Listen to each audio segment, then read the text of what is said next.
everybody, my name is Jordan and I am going to be doing another video tutorial. This time I'm going to be doing it on polygons because I've been meaning to do a tutorial on this forever, and I actually tried to record one earlier and I messed it up really bad with the audio because I didn't realize how loud the sound was in the Babyz game, and it picked it up and it drowned out basically everything, and just yeah, it wasn't salvageable. So hoping this one works out better. So, okay. I figured a video would be easier than trying to type up another tutorial because some people learn better by visual. So, okay. This week I'm going to be working on explaining how polygons work, because when I was younger, pretty much I exclusively hexed with polygons when I first learned to hex, because I had the luxury of learning from two older sisters who could explain everything to me. And at the time, my oldest sister, Brittany, actually was trying to teach me. And she was like, okay, and this is how lines work. And for some reason, I couldn't grasp the concept of lines, how to make shapes with just 2 points. For some reason, I was in 5th grade or younger, maybe 4th grade. I think it was 4th grade. So that was around 2005-ish, sometime around there. And I just didn't get it. So she explained to me how to use polygons. I don't know. She told me that nobody really used them, and I was one of the only people who used them back then, and I don't think anybody uses them now. So they can be useful. Most of my styles back then, like I said, were made with them, and so those are the only examples I really have to show because I don't make styles exclusively with polygons anymore. I use them more as a aid in a style. So I'm gonna show you some of my old styles just as examples, and I realized they're really, really bad. But I figure I'll show them to you anyways, just as a quick thing to look at. And this is a pair of strands I had made a long, long time ago, and they're really crappy because they don't really stick to the head well, but you could do something with that now. You could make that easier. But yeah, these are all just made with polygons, each individual strand. And then this was a style I used to be really, really proud of. It's kind of crappy. Obviously the bow is not with polygons, but the whole side ponytail is. So yeah, I used to like that one. And then there was this one, which is literally just 2 polygons pointed straight down. I have a book so you can see the back of her head better. Yeah. And oh well. Anyways, if you couldn't tell, polygons are really flat as opposed to lines, which are big and bulky and they look more 3D-ish. Polygons are just flat, kind of like a sheet of paper. So yeah, it's not the most practical way to hex, but it can be useful for parts of a style. And I have 3 more I'm going to show you.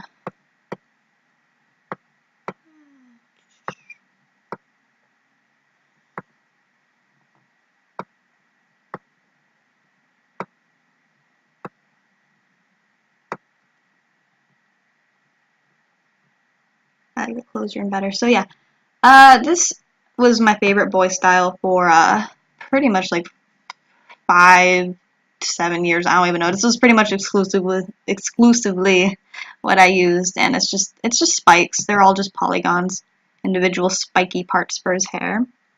This was the first pair of butterfly wings I made, and they're pretty crappy too. But it's just 1 polygon on each side of her belly on her back. So yeah, and then this was a different pair of wings I made, which sometimes pop through her stomach, so it's not the best, and they could use some tweaking if I was ever to actually hex with them again. But yeah, it uses lines, I think, for the outline, but everything on the filler, that's all just polygons, which I'll show you his back real quick. Yeah. So okay, those are some quick examples, and I will make sure to move them to Grandma's house before I forget.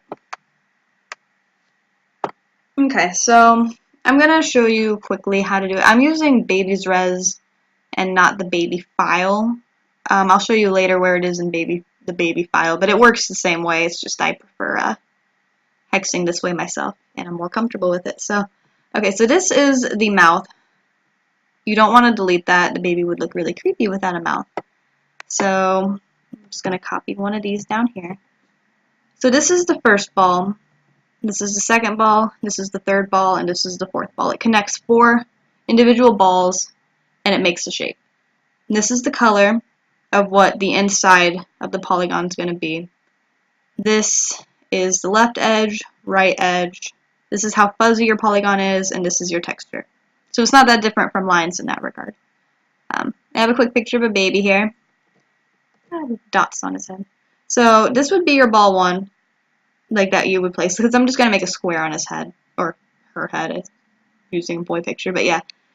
This would be ball 1, this would be ball 2, this would be ball 3, and this would be ball 4. It goes clockwise, how it wants to attach them. So if you put them out of order, it makes kind of like a weird shape. It doesn't actually fill it in all the way, kind of like overlaps.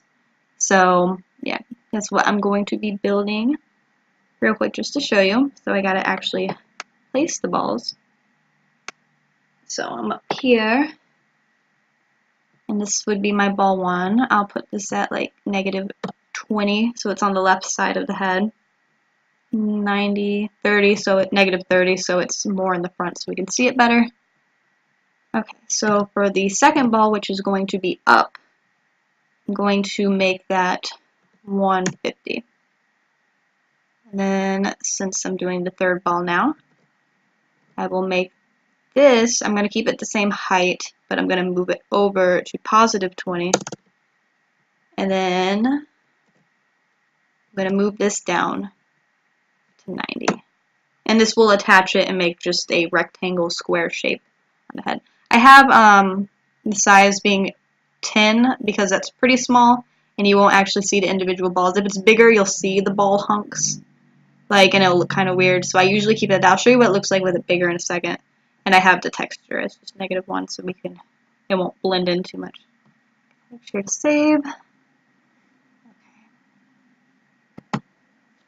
Okay.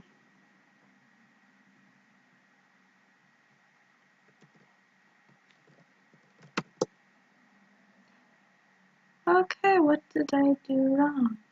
Oh, I'm stupid. I didn't actually fill it into the polygon. So, whoops. I did it right in the first video, but I forgot for this one. So, okay. 138 to 139 to 140 and to 141. Okay. So, yeah, that should show up now. Yep, there we go. It's an ugly color because that's what it is in the polygon, but yep, see, she has a nice rectangle square on her head.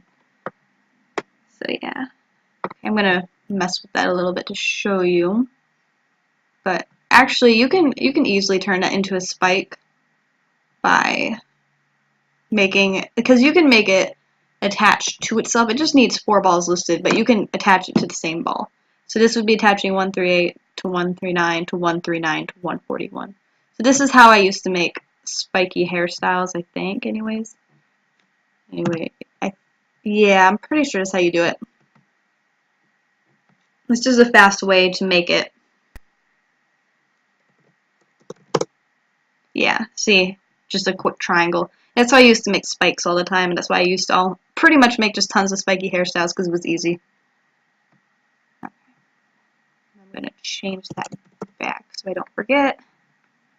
I'm going to actually change the color because I don't like that color. Like 26. It's a nice purple color.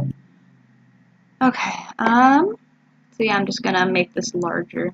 So I'll make that like 80 to 200, and I'll branch that out to about, I don't know, 90, 140. Just to show you what that looks like. Actually, I'll move these out too before I forget.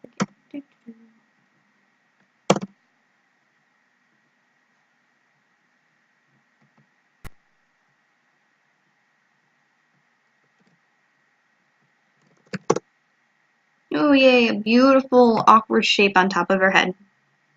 So yeah, it's pretty. This is useful for like when you're making strands or something that go across the face and you don't want to just keep adding more and more lines. You can use polygons to kind of attach 4 of the balls in there to kind of as a filler because they're kind of flat, so they don't work the greatest for other things, but it works well for that. I'm gonna make this hair colored now, or hair textured. And I'm gonna show you what these look like if you make these bigger. And you have to change the texture down here, because otherwise just the outline would be textured, but the inside would still be purple in this case. So.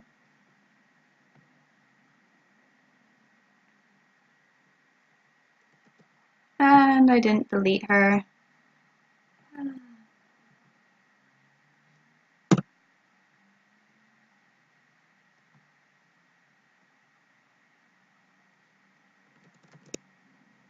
There, see, you can kind of see how the balls are all like lumpy right here. But you could use that for something, I'm sure.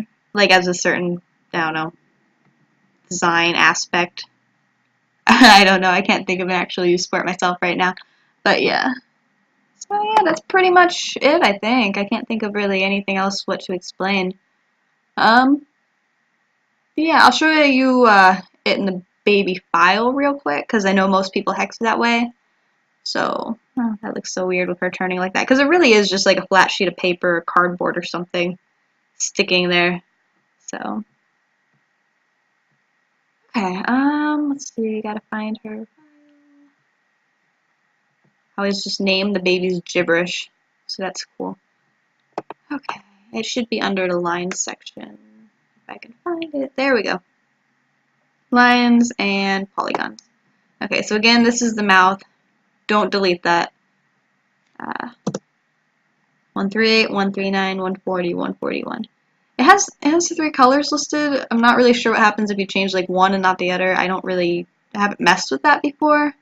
Don't really know what it would do, but yeah, that's pretty much it. I can't think of really anything else that would be important to know about polygons. You can use them and like make multiple ones in a row to try to make a shape, other shapes and stuff. That's how I used to make ponytails. Like it would be multiple polygons, but yeah, they can be useful in their own way.